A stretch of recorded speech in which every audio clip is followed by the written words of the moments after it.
కూటమి ప్రభుత్వం కక్ష సాధింపులకు దిగుతోందని మండిపడ్డారు వైఎస్ఆర్సీపీ తిరుపతి నియోజకవర్గ ఇన్ఛార్జ్ భూమన అభినయ్ రెడ్డి. తాము ఇనాం భూములను ఎక్కడా కూడా ఆక్రమించలేదని, చట్టపరంగా కోర్టులో పోరాడతామన్నారు. కూటమి బెదిరింపులకు భయపడే ప్రసక్తే లేదన్నారు.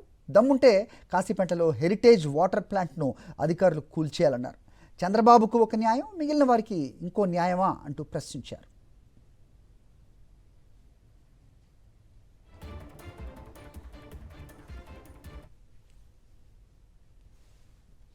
రాష్ట్రంలో రెడ్ బుక్ రూల్ అమలవుతోందంటున్న భూమన అభినయ్ రెడ్డితో మా ప్రతినిధి విజయమూర్తి మాట్లాడారు.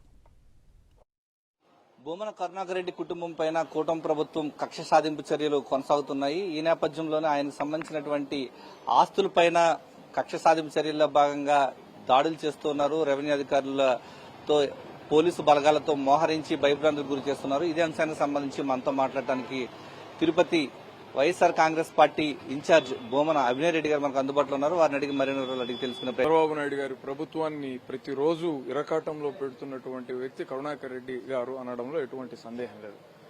ఆయన పంటి కింద కొరకరాని కొయ్యలాగా తయారైపోయారు. కంటిలో నలుసులాగా మారారు. ప్రతిరోజు ఏదో ఒక ప్రభుత్వ తప్పును ఎత్తి చూపుతున్నాడు. ఇతన్ని ఇలానే వదిలేస్తే ప్రభుత్వం మరింత ప్రజల్లో చులకనవుతుంది, బదనామవుతుంది అన్న ఉద్దేశంతో ఎలా అయినా సరే వీళ్లను మానసికంగా దెబ్బతీయాలి. వీళ్ల స్థైర్యాన్ని దెబ్బతీస్తే వీళ్ల నోళ్లన్నీ కూడా మూతపడతాయి, వీళ్ల పోరాటాలలో వాడి వేడి తగ్గిపోతుందన్న ఆలోచనతో చంద్రబాబు నాయుడు గారి ప్రభుత్వం ఒక దుశ్చర్యకు పాల్పడింది. ఒక చక్కటి కథ నళ్లారు.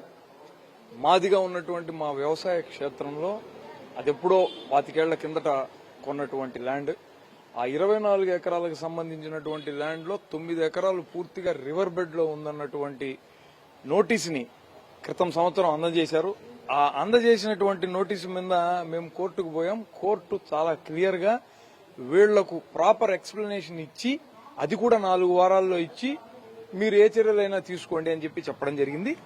అయినప్పటికీ మాకు ఏ రకమైనటువంటి ఎక్స్ప్లెనేషన్ ని వాళ్లు ఏ ఆరోపణ అయితే చేశారో 9 ఎకరాలు రివర్ బెడ్ గా చూపిస్తున్నారో ఆ రిపోర్టును మాకు రెవెన్యూ డిపార్ట్మెంట్ ఇవ్వలేదు.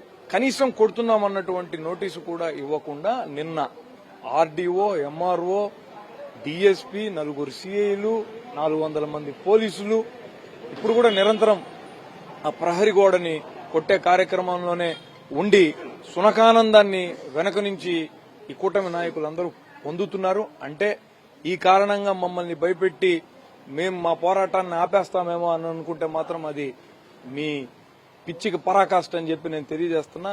మేము ఇంతకు రెట్టింపుగా 100 రెట్లు అధికంగా ప్రతిరోజు మీ మీద పోరాడుతూనే ఉంటాం. మీ దమన నీతిని బహిర్గతం చేస్తూనే ఉంటాం.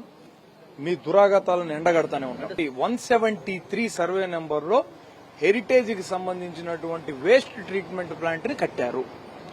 చట్టం ఈ రాష్ట్రంలో అందరికీ సమానంగా ఉన్నట్లయితే చంద్రబాబు నాయుడు గారి ఆ వాటర్ ప్లాంట్ ను కూడా, వేస్ట్ ట్రీట్మెంట్ ప్లాంట్ ను కూడా మీరు పగలగొట్టండి. కూటమి ప్రభుత్వం అరాచకాలపైన తాము ఎత్తి చూపుతామంటున్నారు, తప్పప్పులను చూపిస్తామంటున్నారు. ఇలాంటి బెదిరింపులకు మాత్రం తాము భయపడేది లేదంటూ భూమన అభినయ్ రెడ్డి చెప్తున్నారు. కెమెరామెన్ ఎల్లయ్యతో విజయమూర్తి, సాక్షి టీవీ, తిరుపతి నుంచి. మరిన్ని అప్డేట్స్ కోసం ఛానల్ ను సబ్స్క్రైబ్ చేయండి. నోటిఫికేషన్స్ కోసం బెల్ ఐకాన్ పై క్లిక్ చేయండి.